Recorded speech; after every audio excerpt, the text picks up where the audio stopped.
The Me Too movement is pushing more victims of sexual harassment to come forward, and Channel 2 Action News investigated just how common the problem is in local county government. Channel 2's investigative reporter Nicole Carr learned that many victims in Georgia never get their cases heard by a jury. Nicole? Right, Jovita. Well, according to a study, more judges are tossing out sexual harassment cases in Georgia than any other court in the nation. We requested sexual harassment lawsuits and complaints from Fulton and DeKalb counties in 2016 and 2017, and we talked with an alleged victim who wanted to share her story. It was always my passion to help people save lives. Janiyah Davis's two great passions in life were her job as a paramedic and firefighter with DeKalb County and boxing. She's a fighter. This is a picture of her posing in the gym with Muhammad Ali's daughter, Layla Ali. But she says she faced the battle of her life one night in January 2013 when she got a rude awakening at this fire station in Chamblee. I was just asleep, and I just remember being awakened by my covers were moving. When you felt your covers moving, was he touching you?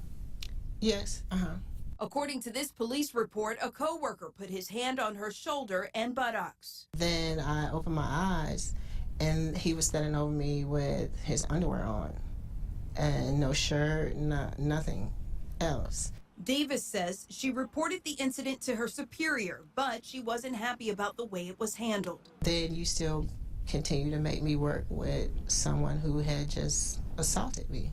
Davis says no criminal charges were filed against her alleged attacker after he changed his mind about taking a lie detector test. DeKalb County Allow him to resign so he can go work somewhere else. We made an open records request and found DeKalb County faced 3 sexual harassment lawsuits in 2016 and 2017. 2, including Davis's, are pending. During that same period, Fulton County faced 2 lawsuits. One was settled for $82,000. DeKalb County had 5 sexual harassment complaints in 2016 and 2017. 2 were valid and 2 are pending. Fulton County had 21 complaints in the same period.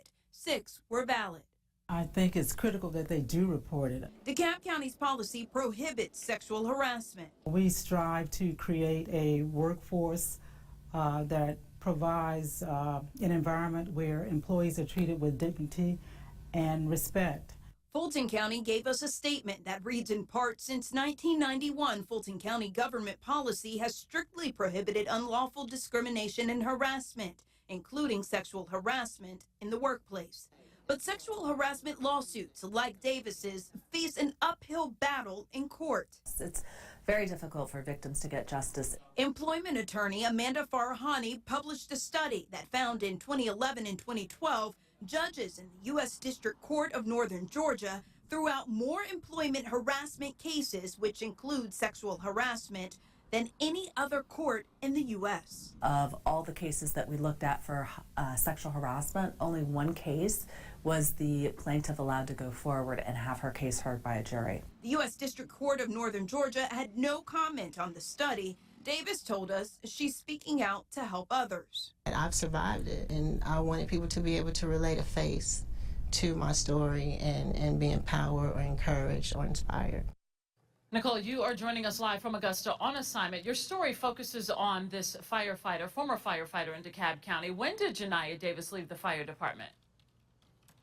Right, she retired from DeKalb County last fall. DeKalb County did not have a comment on her lawsuit, but did file a motion to dismiss it. That lawsuit is pending. And a spokesperson says on Davis's alleged attacker, on his resignation letter, there is a statement that he is not eligible to be rehired. So you can read more about what you should do if you're a victim of sexual harassment on WSB-TV.com.